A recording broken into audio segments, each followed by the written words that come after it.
फिर वही फ्लैट, फिर वही चोरी। क्या आरआईटी सोसाइटी में चोरों का नेटवर्क है? पुलिस के लिए एक और चुनौती। क्या चोरों की जड़ें और गहरी हैं? क्या अब आदित्यपुर भी सुरक्षित नहीं? क्या पुलिस अब भी चोरों को पकड़ पाएगी? एक बार फिर वही कहानी। क्या अब चोरों का खेल खत्म होगा? नमस्कार, आदाब, जोहार। आप देख रहे हैं न्यूज़ 5 AM। सरायकेला के आरआईटी थाना क्षेत्र में एक बार फिर चोरों ने सोसाइटी को निशाना बनाया। इस बार फ्लैट नंबर 104 और 304 को चोरों ने अपने निशाने पर लिया। हैरानी की बात यह है कि पिछली बार भी यही फ्लैट चोरों के हाथों शिकार हुए थे। सीसीटीवी कैमरे में चोरों की तस्वीरें साफ नजर आ रही है, लेकिन पुलिस के लिए ये मामला एक बड़ी चुनौती बन गया है।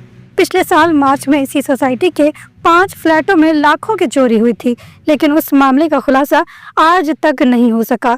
क्या चोरों का नेटवर्क इतना मजबूत हो चुका है कि पुलिस भी उन्हें पकड़ने में नाकाम हो रही है? आरआईटी थाना पुलिस ने तुरंत घटना स्थल पर पहुंचकर जांच शुरू कर दी है, लेकिन सवाल ये है कि क्या इस बार पुलिस मामले का खुलासा कर पाएगी? पिछले मामले में एसपी मनीष टोप्पो ने एक एसआईटी का गठन किया था, लेकिन वो भी इस मामले को हल नहीं कर सका। अब देखना यह है कि क्या पुलिस इस बार चोरों को पकड़ने में सफल होती है या नहीं। इन घटनाओं के पीछे कहीं कोई संगठित गिरोह तो नहीं?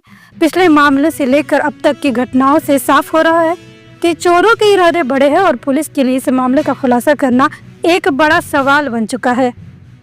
वहीं आदित्यपुर थाना क्षेत्र में भी इसी साल जनवरी में चोरों ने साई कल्पना सोसाइटी के 5 फ्लैटों को निशाना बनाया था, लेकिन अब तक उसका भी खुलासा नहीं हो सका है। क्या ये घटनाएं आपस में जुड़ी हुई हैं?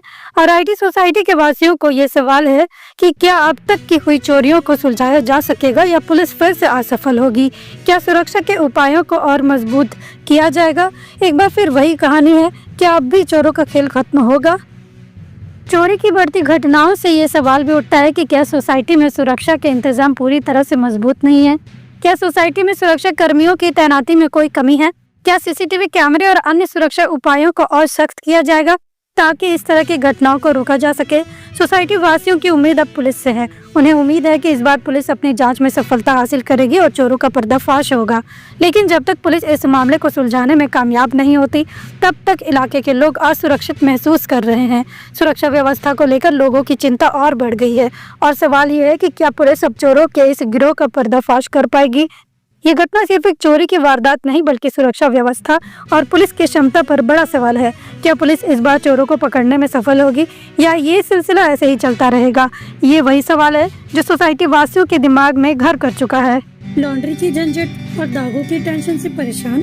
सिंपली क्लीन में पाएं धुलाई और ड्राई क्लीनिंग की बेहतरीन सुविधा। फैब्रिक वाइज सेग्रीगेशन के साथ हम इस्तेमाल करते हैं सबसे आधुनिक वॉशिंग टेक्नोलॉजी।